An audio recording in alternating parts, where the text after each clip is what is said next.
Welcome to AI Podcast with Zach. From expert tips and the latest trends to must-hear guest insights, ready to future-proof your brand? Well, thank you, Kate, for joining us here today on the AIpodcast.ca. You're in Brisbane, so good morning. Thank you. Good afternoon to you. Kate, we're in an AI mastermind, a group, as we would call it. What I wanted to ask you is, how did you get started and how are we all here today? Yeah, it's been a journey, Zach. So I started, not to go right back to, well, the day I was born, but I started my early career. I did a social work degree. I thought I really wanted to, be present for people and support them through challenging times. And I was always really good at connecting people around the things that were important to them. But I quickly figured out that working within the system was not where I thrived. I'm an innovator. I'm an early adopter. I like to experiment and explore and find new and different ways of approaching challenges, and that didn't work within the system that I had been trained to work within. So I felt quite lost after doing that degree, and I spent then the next 15 years doing work in not-for-profits. I really wanted to work around connecting people to the causes and the things that they were passionate about and doing something that really made a difference in the world. And that went really well for a while until I was coming up against those same structures and I guess boundaries or roadblocks that didn't allow me to be as creative and innovative and explore all of the things that I wanted to. And at that time, it was right at the beginning of social media. Social media was just coming on the scene at that time, and I was so excited by the potential of social media. I saw suddenly how this technology was going to connect people at scale in ways that we'd never been able to do before. And so I started a consulting business, consulting back to the nonprofit sector. And within 3 months, the questions I was being asked over and over and over again were around social media. So I saw the opportunity back then. I went in deep to social media. My approach has always been around growing and activating community, so very much about organic content on social media. The rest of the industry went down ads and funnels and, paid kind of strategies, and I stuck on the how do we use this technology to build genuine, deeper connections with our customers, with our communities, with the people that we want to connect with from a business perspective. And so for another 15 years, my life seems to happen in these 15-year blocks. I'm not sure that the AI life's going to be 15 years, but we'll see. So for 15 years, I went really deep on hyper-personalization and how do we create content that really speaks to the individual and that people feel really heard and connect through content. And about 12 years, so COVID hit, we lost most of our big corporate clients at that point because community was seen as a luxury, and they kind of, cut and ran pretty early during COVID. And then there were those couple of years that were just, I won't swear, but a bit of a mess for everybody. And during that time, I was just kind of wondering what was next, because I was a bit over teaching the same stuff over and over again around social media. And there was a part of me that felt like if you haven't got this already, it was almost too late to start thinking about social media from a business perspective. And I'd started using tools like Jasper and copy.ai and, some of the AI tools that were around before ChatGPT, and was thrilled at the productivity and the increase in quality and the ways that I could use those tools. And then I had my ChatGPT moment, not long after, a couple of weeks after it sprung out into the world. And immediately I felt excited again. I felt energized. I and I felt exactly the way that I did when I saw the opportunity with social media. And in some ways, this transition or this inflection point that we're at now, which I'm sure we'll talk about, um, is so similar to what happened 15 years ago with social media and how that changed marketing and communications. So that was how I got to, I won't use the word delve because ChatGPT has butchered that word for me, but that was how I dived into the world of AI. That is so cool. When you look at Jasper, I do remember that because that is the first AI platform I worked with. And I thought it was really neat. It was mind blowing. I thought, my God, in terms of idea generation, idea flow, outlines, it was incredible. And then when ChatGPT came around, what made you pivot that way rather than stay on Jasper? Because the Jasper interface was actually nicer at that moment in time. Yeah, absolutely. And maybe I hadn't used Jasper to its full extent, and I've never been back to Jasper, I have to say, but Same here. maybe I didn't use it to its full extent at the time, but it was very much a marketing tool for me, and it was very much about communications. ChatGPT, really early, I started pushing the boundaries with ChatGPT, and I saw immediately that this wasn't just a marketing tool. This wasn't just about copy. It wasn't just about words. This was about strategy. This was about it. In fact, everything, ChatGPT, and I use a bunch of other tools now as well as ChatGPT, but ChatGPT just unlocked something that spoke to this inner creative that just loves to push the boundaries and test and try and work things out. And I did some of the early stuff I was doing with ChatGPT, and it was mind blowing. It was absolutely, I hate, the whole game changing, mind blowing. It is, and it was. Yeah. And I remember at one moment in time, people had said, well, the model is old, so it's not relevant, which at the time, remember it was backdated to 2021 or whatever it was, but it didn't matter. As marketers, I think we like to break things. And that's the thing about boundaries. You just got to keep going, especially in the world of marketing. And I think too, it still strikes me every day, and I have people in my own Facebook group and, online who say, oh, if only it'll do this and it won't do that, and they complain and carry on about what it won't do. And to be really honest, for me, if AI only got to where it is now and it stopped, that is still such a level up if you use it properly to anything I've ever seen in marketing before and in business. And we're just at the beginning. So it truly is, I've often said for quite a while I was 50% terrified, 50% excited about AI. I think I've shifted probably more to 60-40 in the positive. But it's, just what it unlocks for people personally, professionally, for humanity is incredible to me. Still, every day I get goosebumps. When you see AI today, how will it disrupt marketing from your experience, your knowledge over the years? How will it disrupt social media marketing specifically? Yeah, look, I'm not a tech evangelist that's only optimistic, so I don't want to scare people, but I'm also not going to sugarcoat it. I'm pretty real in my views about sharing my views. I think we're in for a really bumpy ride. And the reason I think we're in for a really bumpy ride is I've been watching the sentiment towards AI. And there's still probably more. I live in this happy little AI bubble where everyone's exploring and excited about AI. But if you step outside of, I think you probably do too, those of us that are really engaged in this.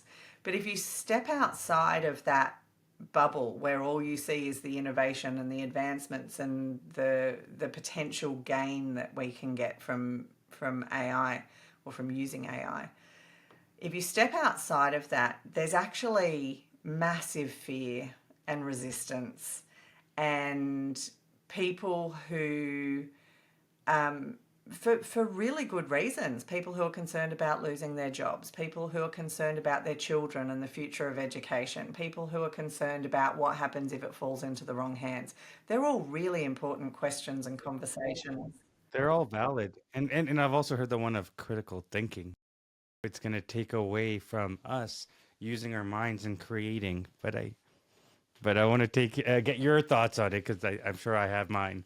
Yeah, and I'll come to that in a minute, but around, because I've got some thoughts on that as well, but around getting past this fear, what I find is that if people can't get past the fear, they can't see the opportunity. And so it's almost like there's this wall or this barrier or this hurdle that people need to get past before they can get into the little bubble of experimenting and feeling excited about the potential. And we haven't hit critical mass on that at all. You know, the majority of people are still on the other side of that wall or that barrier. And as marketers or people who are working in business, whatever that business is, we've got some decisions to make about how we're going to integrate AI into our daily tasks, into our role, into our teams, if we have a team, into the business as a whole.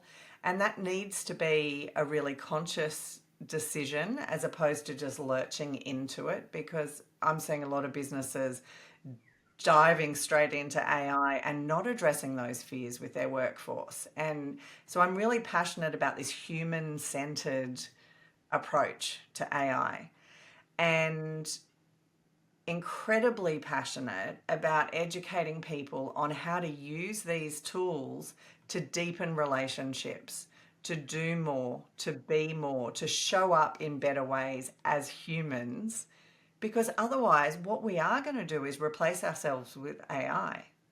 And that's one of the concerns that people have got, is that they're going to be replaced by AI.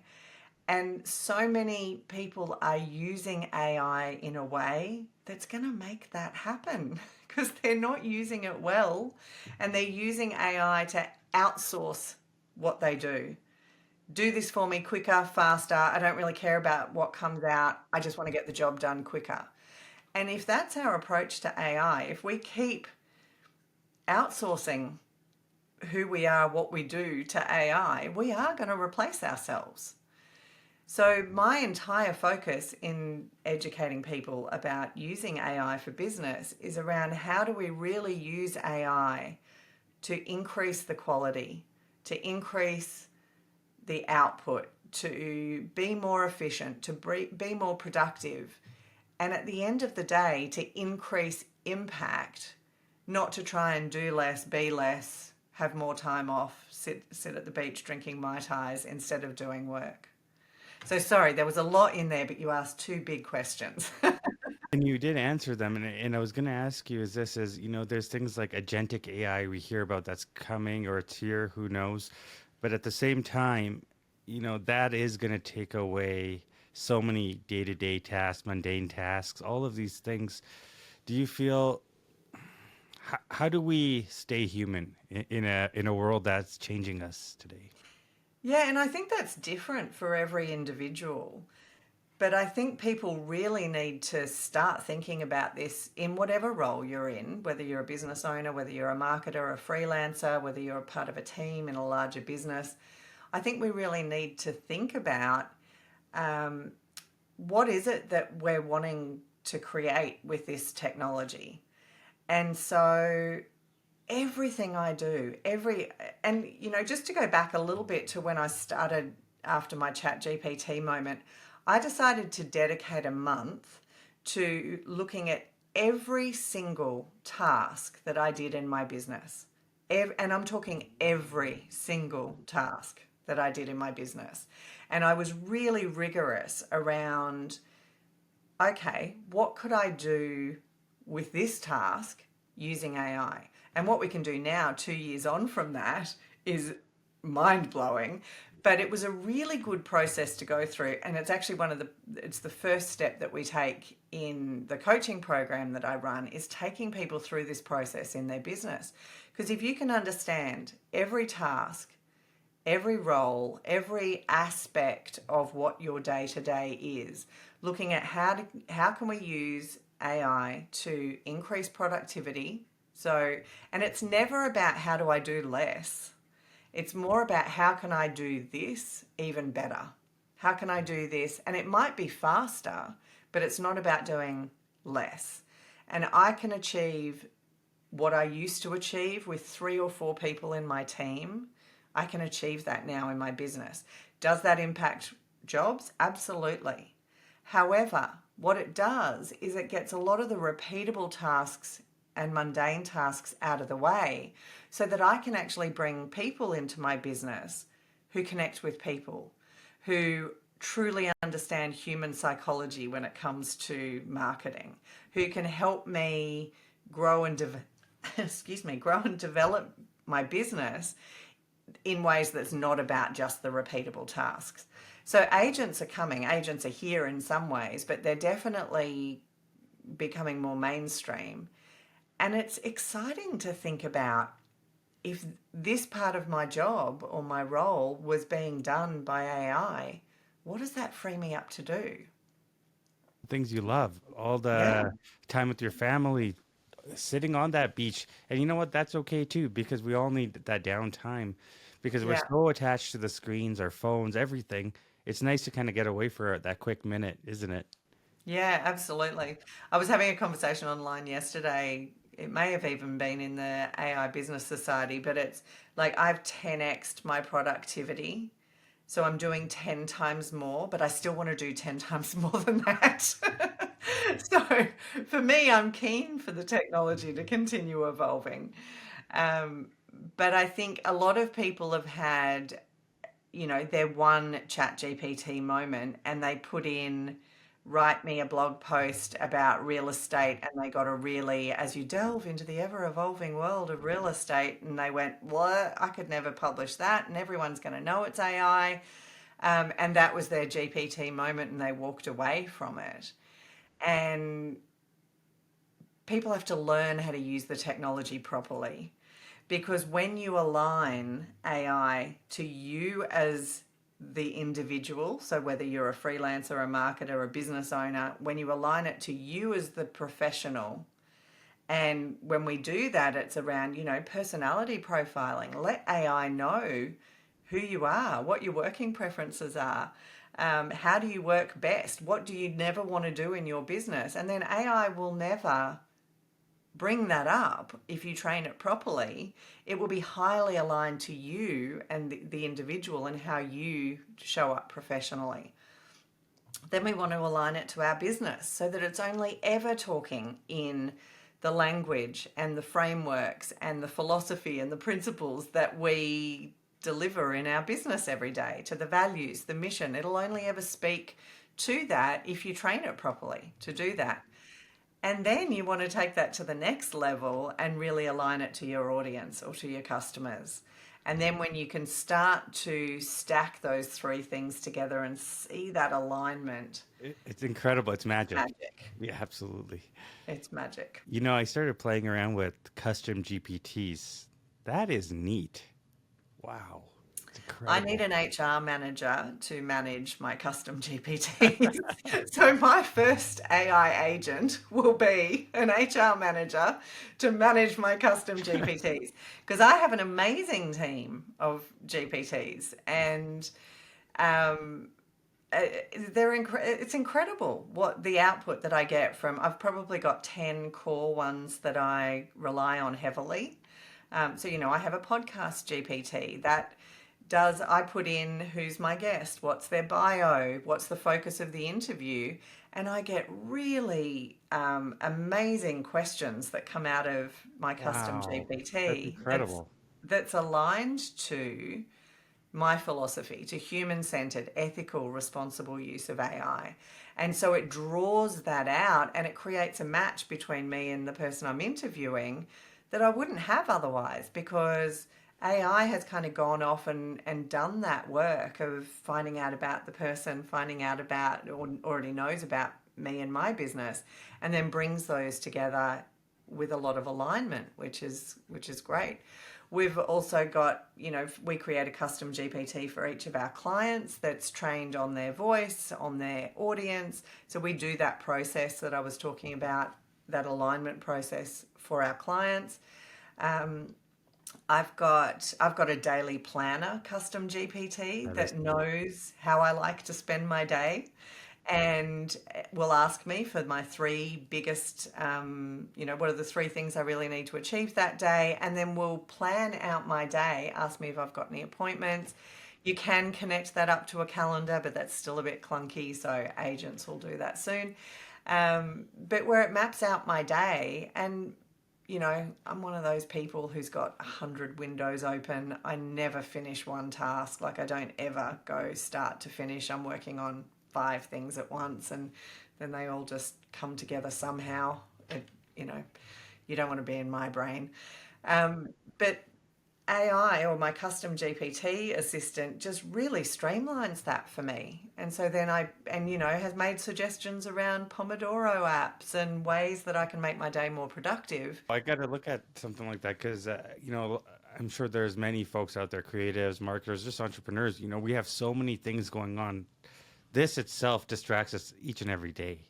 It can pull us in all different directions. So if we could find ways to align ourselves with something that's tailored towards us, why not? Yeah, yeah. I'm actually running a workshop next week called Kickstart 2025, and it's a 3-hour process where we're going through developing your goals for the year, developing quarterly and quarterly plans, monthly action plans, weekly to-dos, and I've created a custom GPT that steps people through this 7-step process and then gives them custom instructions at the end and 7 documents to align their custom GPT to, and then they're building the custom GPT while we're on the workshop and uploading those 7 documents so that it's highly aligned to what they want to achieve for the year. And so you can imagine then, rather than just going to ChatGPT and saying, what do I need to do this week? Suddenly, it's what do I need to do this week? And it's being mapped against your annual goals, your quarterly plans, your monthly milestones, and it breaks that down based on the training that you've given it. And, that's, I hate to use the word game changer, but that is a game changer Well, for it helps small you attain those businesses. goals that we have. We can create the vision boards and the spreadsheets, but it makes it tangible in ways. Yeah, and then we get it to create a song at the end about the year and put that into Suno so they get their own AI song about their about That's their so goals. fun. You'll have to let me know where I can get that link, by the way, because that is cool. Yeah, no worries, I'll do that. So, where do you see the business opportunities for us as marketers, for entrepreneurs that want to work with businesses or business leaders out there? Where do we start? We can learn all the tools. We can share, hey, here's a great tip, here's a great tool. But we're promoting the tool of another company. And, we're not getting a kickback, or for the most part, most of us aren't. How do we find a solution here for, to keep the lights on? Yeah, I mean, I think the 2 things I would recommend. The first thing is do that business audit process. So really just dedicate a month, even a week will help. But just dedicate some time, and it doesn't have to be in depth, but it's just in a document, can be an Excel spreadsheet, whatever it is. Just track what are the tasks that you're doing. How long is it taking you to do that? How often during the week are you doing that? Even if you're just creating that Excel spreadsheet, and then upload that into a platform like ChatGPT and ask it to analyze where you can save time in your business. Because the first step is go for the low-hanging fruit. Let's free up some time so that we've got the breathing space, the mental space to get creative or to find the opportunities or develop those goals. So that's the first step. And then once you've done that and you've picked all that low-hanging fruit, and it's literally a conversation. Here's my Excel spreadsheet, Chatty or Chatty G, as I sometimes call him, depending on my mood. Chatty. Yeah, I like that. Well, and it's weird because the voice on my computer is different to the voice on my phone, and I'm getting a bit confused. I need to get like a consistent personality for Chatty because we're going in a few different directions. Um, and I do find people laugh about the using the name or being polite. And, the first 6 months when I was running workshops, I used to say, if AI is going to turn on us, I want to be on the list that was polite to AI. And they're all the funny jokes. But I actually do find that speaking with AI in a human way and giving it a bit of personality, I actually have a better experience in that. I don't feel like it's just a tool that I'm using. I actually feel like it's a collaborator. And that leads into the next part that I think is so valuable for people right now, which is using AI as a business buddy, as a thought partner, as someone to help you strategize your approach. And so if you said, how would I do this? If I was not doing the process that I normally take people through, I would go to ChatGPT, I'd do that business order, and then I would say, what questions could you ask me to help me get, and you could do any number of things, but what questions would you ask me to help me put a plan together to get as profitable as I can be in the next 30 days using AI and my skills? What would you ask me? And start the conversation. Now, I just made that question up off the top of my head. There's lots of questions you could ask, but it's never about one prompt that's going to solve a problem for you. Everyone's so focused on, I want that prompt, and people are buying these prompts. And there is a market for that because those who are developers and coders and who are much smarter than I am in terms of using the tech, there is a market for highly optimized prompts. But when you're getting started, that's not what you need. Do not go out and buy prompts from other people. Join some online communities. Our AI Success Lab is a great place to start. It's a very non-tech focused, like it's about front-end consumer use of these tools. Practical, yeah. A lot of the AI groups on Facebook in particular and other places are quite technical. So you've got a lot of coders and developers who are talking about stuff that a lot of it goes straight over my head. So it's very much about coming at it from a front-end user perspective as opposed to that back-end tech stack perspective. But just start the conversation. And as ChatGPT learns about you, and I will say, I understand that $20 US a month can be a lot if you're struggling in business. Do it for 1 month. It is a no-brainer what that $20 US a month will bring to you in terms of the paid version of ChatGPT. You can't build custom GPTs on the free version, so even that alone. But another pro tip, every time you have a great conversation with Chatty and they helps you to unpack your goals or helps you with a strategy or helps you get to an end result, ask ChatGPT to summarize that conversation and use that as a training document for custom GPTs. So that's how we build and train and advance AI rather than just saying, do this for me, do that for me. And it all happens in an ad hoc kind of random way where it doesn't align to you, your business, your audience. Kate, where do people get a hold of you if they want to join your mastermind, if they want to join your course? Where do they start?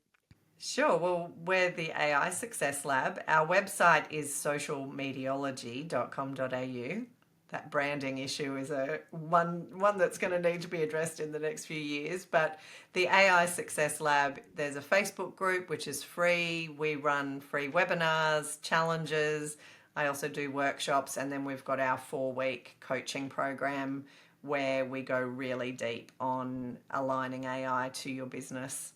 So yeah, the Facebook group is a great place to start, just the AI Success Lab.